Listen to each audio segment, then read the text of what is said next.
Bom dia, tá começando mais um de Mãe para Mãe aqui nesse domingão e hoje vamos começar falando sobre um assunto que tem tudo a ver com o sono do seu filho. Recentemente nós falamos aqui sobre como os aspectos emocionais da família influenciam no desenvolvimento das crianças nessa primeira infância. E hoje vamos falar como o estresse materno influencia no sono da sua criança. Para isso, a nossa educadora parental e educadora integrativa de sono, Tayane Lobo, fala no quadro Desvendando o Seu Filho.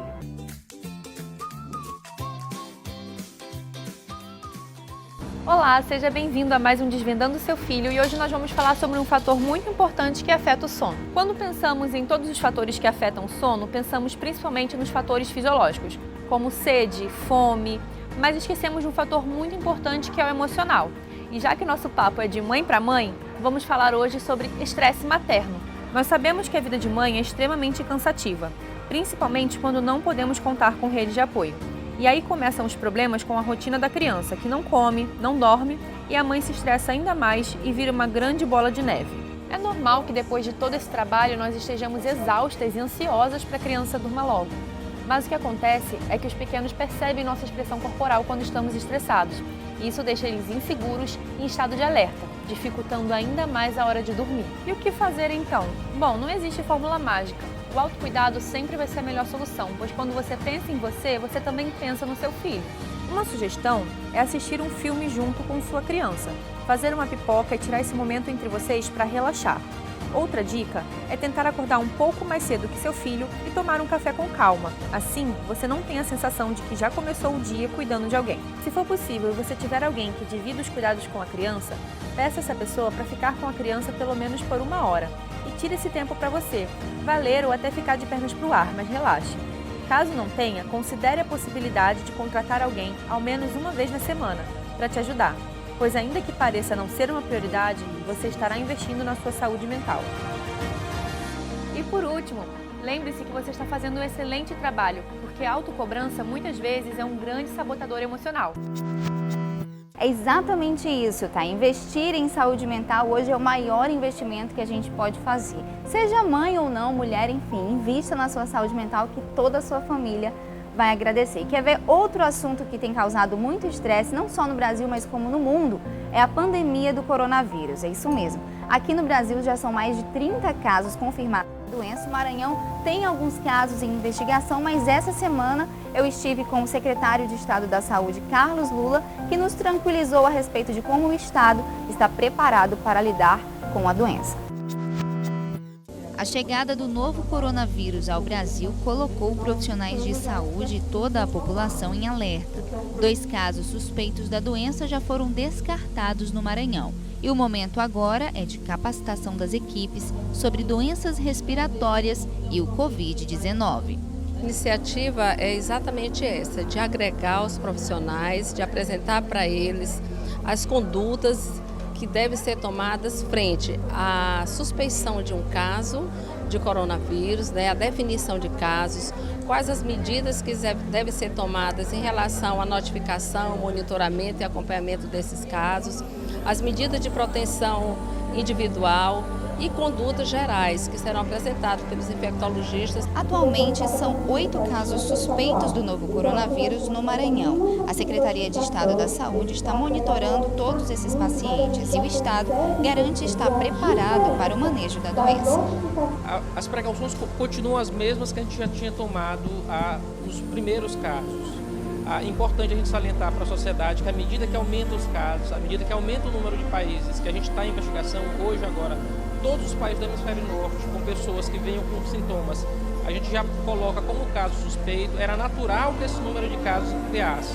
A gente teve uma ampliação grande do número de casos no país, a gente já tem 25 casos confirmados de coronavírus dentro do Brasil, mas ainda sem transmissão local. De acordo com novos critérios de classificação de caso suspeito de Covid-19 do Ministério da Saúde, todas as pessoas que chegarem ao Brasil de países da América do Norte, Europa e Ásia e tiverem sintomas como febre, coriza, tosse e falta de ar, poderão ser considerados casos suspeitos de Covid-19.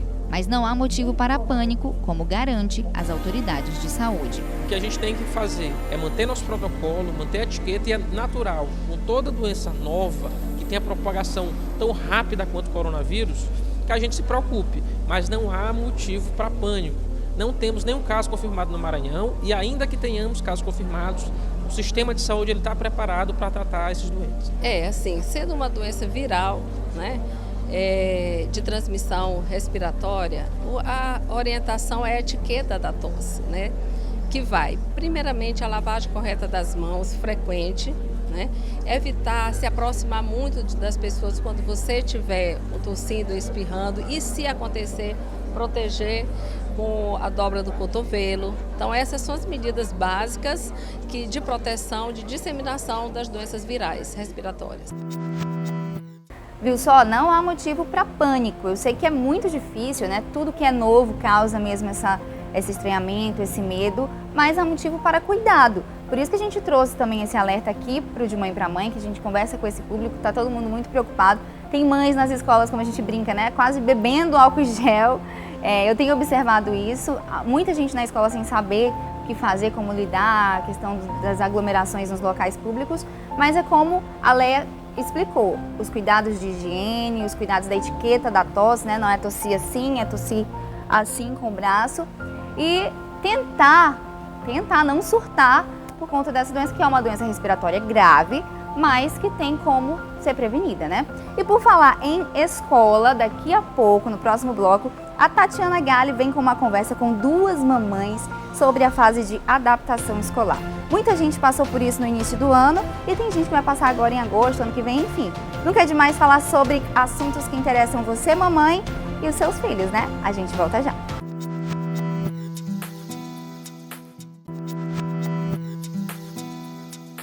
Estamos de volta e quando o assunto é adaptação escolar, é mais uma caixinha de surpresa. Tem criança que passa por essa fase tranquilamente, não estranha o processo, não estranha os professores, enfim, tudo tranquilo, graças a Deus. Mas tem criança, foi até meu caso também, que é um mês de adaptação, tem muito chororô, dá vontade de desistir, dá vontade de tirar a criança da escola, dá vontade de parar de trabalhar, eu passei por isso. E aí, por isso, hoje a Tati Galli, no quadro Meu Bebê Ativo, traz esse bate-papo com duas mamães, duas experiências diferentes, para a gente compartilhar com a gente e você, de repente, adequar aí a sua realidade.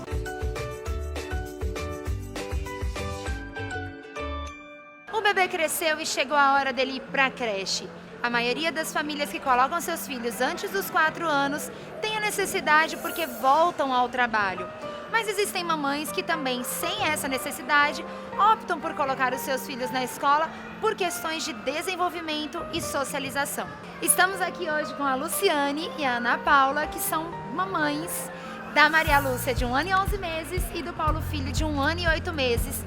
E o que eu gostaria de perguntar para vocês? Sejam muito bem-vindas ao nosso programa. Qual foi o real motivo pelo qual vocês buscaram colocar o filho de vocês na escola?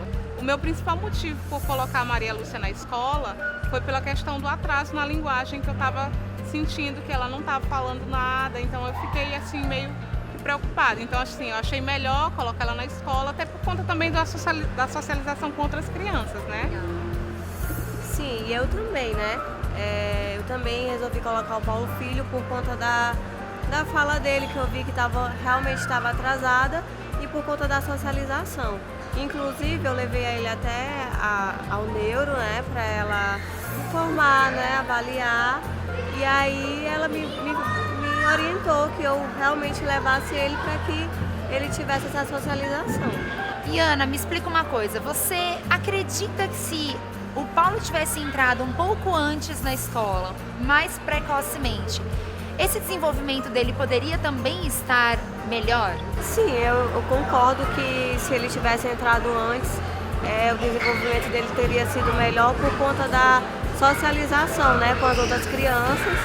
E que eu acredito que quando eles olham as crianças falando, eles consequentemente querem repetir, né? Então eu acredito que sim. Concordo também, acredito que eles querem interagir, né, com as outras crianças, é aquela comunicação, né, já que não tem isso em casa com uma criança da mesma idade, né? Na primeira infância, nas creches e escolas, normalmente o educador físico ele não faz parte do quadro de colaboradores, mas o pedagogo é quem executa o trabalho de psicomotricidade. na escola que você está indo com a Malu. Lá você procurou saber se existe esse tipo de profissional ou quem que vai fazer o trabalho de psicomotricidade com ela? Na escola da Malu, quem vai fazer esse trabalho é o pedagogo, né? Então, assim, a gente procurou saber se teria essa pessoa que direcionasse, né? E a gente descobriu que seria o pedagogo. O trabalho psicomotor é de suma importância na primeira infância da criança. É ele que vai ajudar no desenvolvimento natural das fases do bebê. Mas fique atento, nada a mais e nada a menos. A superestimulação ou a falta da estimulação pode trazer consequências negativas para o seu filho.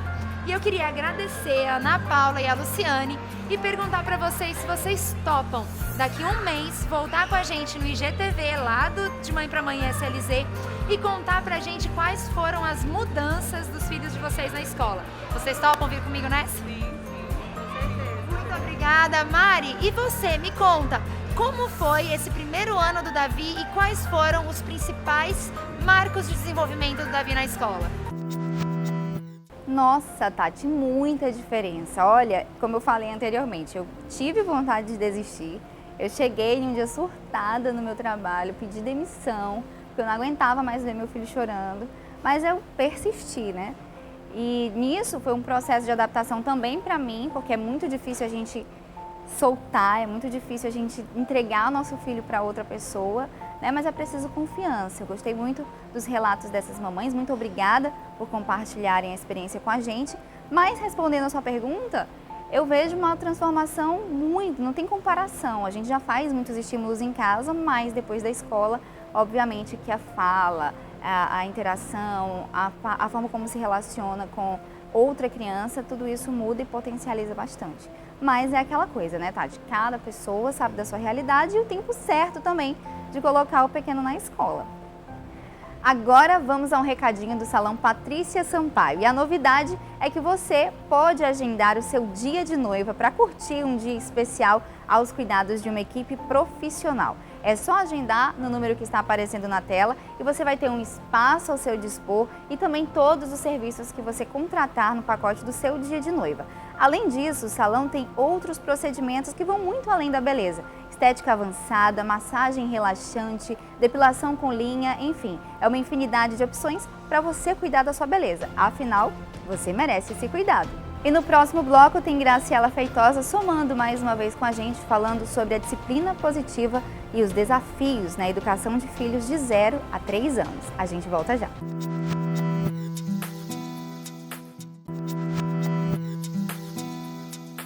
Bom, a nossa especialista Tayane Lobo sempre está por aqui mostrando como é desafiante a arte, a missão de educar os nossos filhos, né? E hoje, para somar ainda mais com o nosso time, eu entrevistei a Graciela Feitosa e a Natália Pinto, psicólogas e educadoras parentais, que vão abordar sobre essa questão da disciplina positiva, que ainda causa uma série de dúvidas nos papais. Elas são também treinadoras emocionais de pais e vão mostrar como que essa ferramenta, como que a disciplina positiva pode ajudar a superar os desafios da educação nessa primeira infância. A gente sempre conversa aqui no programa que criar filhos é mesmo desafiador, mas existem ferramentas para isso. E hoje eu tô aqui com a Graciela Feitosa e com a Natália Pinto, elas são psicólogas e educadoras parentais. Nós convidamos elas hoje para esse bate-papo para a gente reforçar alguns conceitos, alguma teoria que a gente já vem falando aqui sobre a disciplina positiva. E hoje a nossa abordagem vai ser do 0 aos 3 anos, né, meninas? Primeiro, muito obrigada por aceitar nosso convite. Eu que agradeço o convite, é sempre um prazer estar aqui no programa. Nath também esteve aqui há pouco tempo, né? Já está de volta. É um prazer imenso estar com todos vocês e levar um pouco do conhecimento do que é a disciplina positiva para todos, que eu acredito que pode esclarecer e ajudar muitos pais. Perfeito, vamos começar. Eu vou começar perguntando para a Grazi, para ela dar a definição, para a gente relembrar o que é disciplina positiva. Porque a gente percebe, até quando a gente abre perguntas para mães, para avós, para tias, enfim, que a disciplina positiva ainda é algo muito novo, né, na cabecinha das pessoas. A disciplina positiva é uma abordagem que nos auxilia no dia a dia com as crianças de uma forma gentil e firme ao mesmo tempo.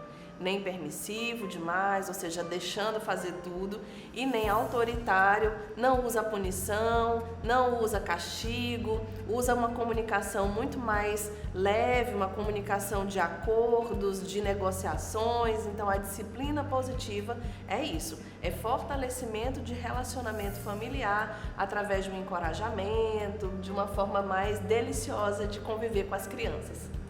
Perfeito, bem explicado. Agora eu vou passar a bola para a Nath. Nath, antes de começarmos a gravar, a gente falou que a disciplina, por ter o nome disciplina positiva, acaba parecendo que é algo muito... aquele conceito de disciplina que a gente tinha, de algo punitivo. A Grace falou que a gente não usa punição. E muita gente pensa que por conta disso é uma disciplina que o filho vai fazer o que quiser e vai mandar nos pais. Já ouvi isso. Explica pra gente por que não é isso. Então, na disciplina positiva, a própria palavra disciplina vem de discípulo. Então, o que significa discípulo, né?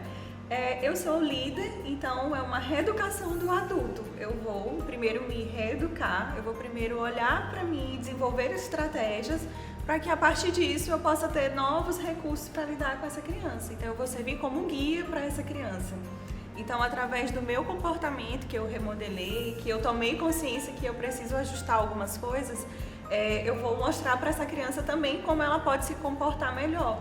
E aí eu vou desenvolver algumas estratégias como redirecionar a atenção em alguns momentos, que a gente pode falar mais sobre isso, ou então dar a possibilidade para essa criança escolher coisas que há um certo tempo atrás a gente não ouvia falar, né? A nossa educação foi uma educação ainda muito autoritária. Então, a disciplina vem disso, de servir, primeiramente, de exemplo, ser ali, usar a criança como um discípulo seu. Perfeito. E aí, gente, a gente tem um recorte aí desse primeiro de 0 a 3 anos. Por que, Graça? Que, em primeiro lugar, até o primeiro livro que eu li sobre disciplina positiva, ele é nesse recorte, de 0 a 3. Por que essa média? De acordo com o desenvolvimento infantil, Mari, a gente tem de 0 a 3 anos uma fase muito especial do desenvolvimento neurológico e cerebral da criança.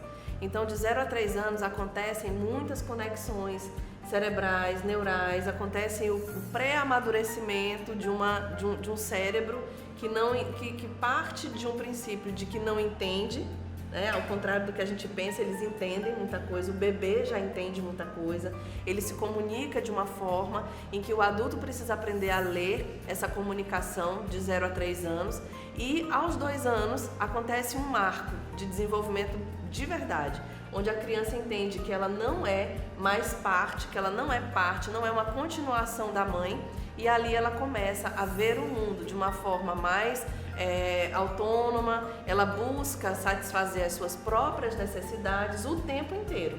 Então é muito desafiador, é uma fase em que os pais lidam com essa diferença de um bebê que obedece sempre, até 2 anos, é muito fácil dominar a criança até 2 anos, e a partir de 2 parece que alguma coisa acontece na criança, é na cabeça da criança que esse estalo acontece, né? Então existe uma mudança mesmo do crescimento neurológico, né? Do desenvolvimento neurológico, por isso de 0 a 3 anos.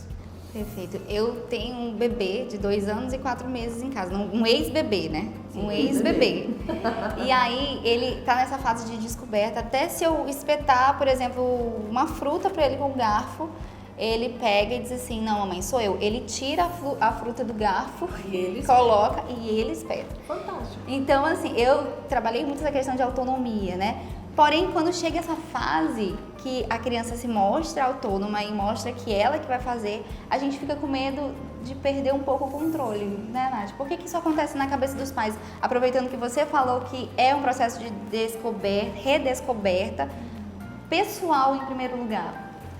Tá ligado, primeiramente, a questão de educação, né? A nossa educação. Então, assim, também nós não fomos ensinados isso, né? A dar autonomia, a ter autonomia. Então, a gente precisa, primeiramente, acreditar na criança, acreditar que ela é capaz e, com isso, mudar a nossa visão. Porque o que a gente entende? Agora eu falo da sociedade, de modo geral. A criança não sabe de nada, a criança não tem querer. Até então, a nossa educação, o modelo que nós tínhamos sobre a infância era algo onde a criança era uma tábua rasa. Ali ela não vinha trazendo, né, informações. Então, assim, nós adultos é que íamos passar tudo.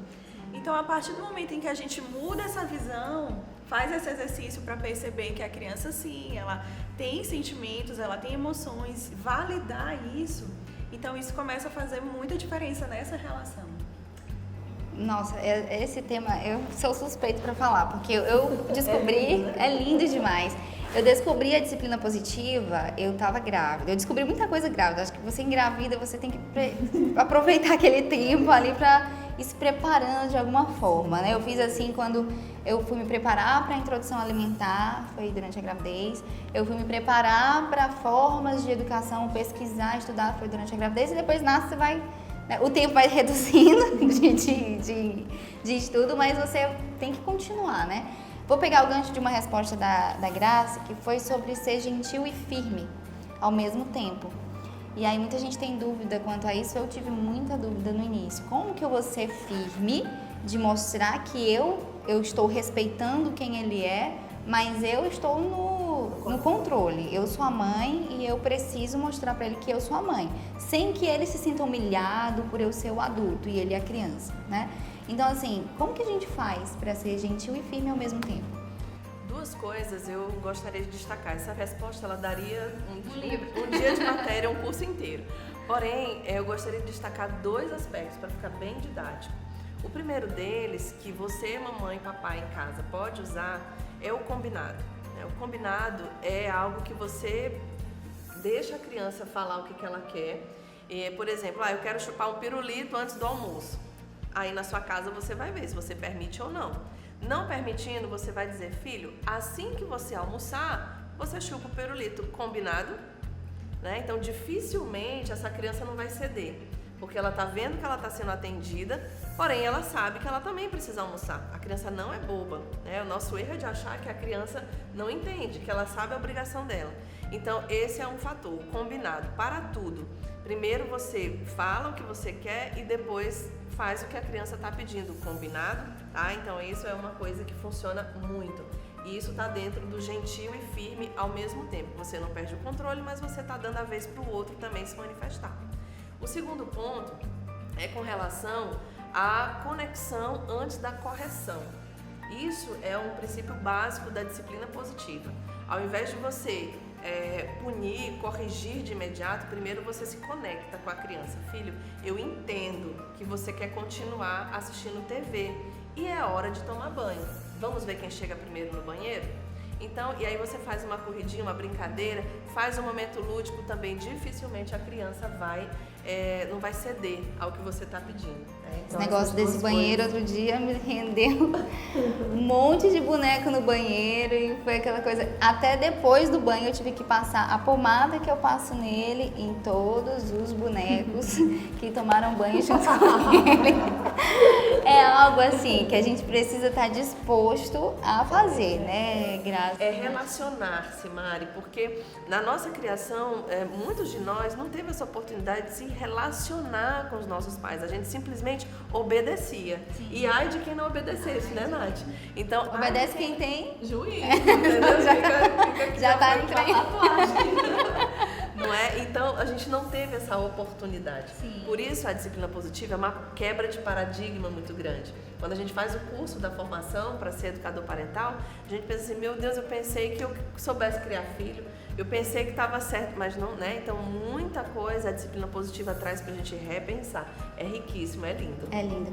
E deixar claro também que não está fazendo-se uma crítica aos nossos pais, né, aos nossos avós, porque tudo vai muito do acesso à informação, né? A maioria deles não tinha esse acesso à informação, muitos estudos também não existiam, né? E aí, assim, a gente já está se encaminhando para o final dessa conversa, mas como a Nath também puxou muito para essa questão do pessoal, como que a pessoa que ela já está acostumada a tudo que ela aprendeu, já é uma pessoa assim de 40, 50, 60 anos, né? 40 é muito nova, gente. Deixa eu só deixar claro aqui. Mas assim, que eu quero deixar assim uma visão de que alguém que já está cabeça feita, igual o meu pai dizia pra mim, né? Quando eu tinha uns 17 anos que eu queria falar alguma coisa, você tem só 17 anos? Eu vivi muito mais do que você, eu sei muito mais. Então assim, ele não vai assistir, eu vou falar aqui mesmo. E aí, como que a pessoa que ela tá ouvindo esse bate-papo agora, ela tá se interessando, tá ficando curiosa, como que ela pode fazer para ela de fato tentar mudar isso dentro dela? O primeiro passo para qualquer mudança, né, é a tomada de consciência. É tomar consciência que isso é necessário, aquilo fazer sentido para ela. A gente não vai conseguir nada se for pela imposição. Então eu preciso primeiramente acreditar que aquilo ali faz sentido, ainda que eu não saiba como fazer. Mas isso vai me movimentar a buscar estratégias, a buscar conhecimento, a buscar orientação. Então, eu acredito que a tomada de consciência é o primeiro passo. E segundo, é se permitindo, sabendo que vão ter dias que se vai conseguir, porque a disciplina positiva não é uma receita de bolo, eu sempre gosto de frisar isso. Então, vão existir dias até mesmo para aqueles que já estudam há mais tempo, porque isso é da nossa educação, tá ali enraizado. Então, se a gente não permitir que o erro aconteça, e aí eu trago de novo um princípio da disciplina positiva, erros são oportunidades de aprendizado. Então, se eu me permito errar, eu permito ir, um dia eu acerto, no outro não, isso eu já estou no caminho. Então, esse caminho de busca, ele é pessoal, cada um vai ter a sua forma de como fazer isso, não existe o caminho certo ou errado. Mas é primeiro tomar consciência que há uma necessidade e essa necessidade precisa ser interna, pessoal. Perfeito. Bom, meninas, muito obrigada por essa conversa. Obrigada a você. Graça, assim, dá um recadinho final para a mamãe que está assistindo a gente. Maternidade é a coisa mais linda da vida de uma mulher. É desafiador, é algo que você precisa estar disposta a aprender todos os dias, porque na minha concepção, o filho é o nosso melhor professor de vida. E a gente acha que a gente que está ensinando, A gente que está né? ensinando, ele é que ensina muita coisa pra gente. Aproveita esse professor que você tem em casa. Ela fala, eu tenho a impressão que ela fala, a água vem assim pro nosso olho. O olho lacrimeja. Nath, um recadinho final. Bom, eu queria também dizer para todas as mães que aproveitem essa oportunidade, porque muitas mães às vezes se focam apenas no aspecto negativo do filho e olham para esse desafio como uma oportunidade de aprendizado. Então, vamos tentar descobrir o que isso está querendo me ensinar. E aí a gente tem muito mais possibilidade de crescimento, tanto para a gente quanto para os nossos filhos, e de fortalecimento dessa relação, que é o que nós queremos. E no final vai estar todo mundo sentindo saudade, né? Ai, aquela época. A gente sente saudade mesmo. Sente saudades, e por isso que a gente está aqui, né? Enquanto a gente estiver aqui, dando vez e voz para as mamães, a gente está nesse processo juntas de conseguir fazer o melhor que a gente pode, a gente é capaz, né? Contem sempre com a gente. Bom, eu acredito muito nessa abordagem, no encorajamento e na criação gentil. E mais uma dica dentro desse assunto é que a nossa especialista, a Tayane Lobo, está alimentando novos conteúdos no Instagram, @InfânciaPau. Inclusive, amanhã começa um desafio muito legal que eu vou participar também. Tá terminando de Mãe pra Mãe de hoje, esperamos que você tenha gostado e envie a sua sugestão pra gente. Sempre estaremos aqui para ser essa voz e andar assim, ó, de mãos dadas com você e com o desafio de ser mãe. Olha, não me contaram que era tão desafiante, mas também não tem nada mais recompensador. Espero você no próximo programa. Tchau, tchau.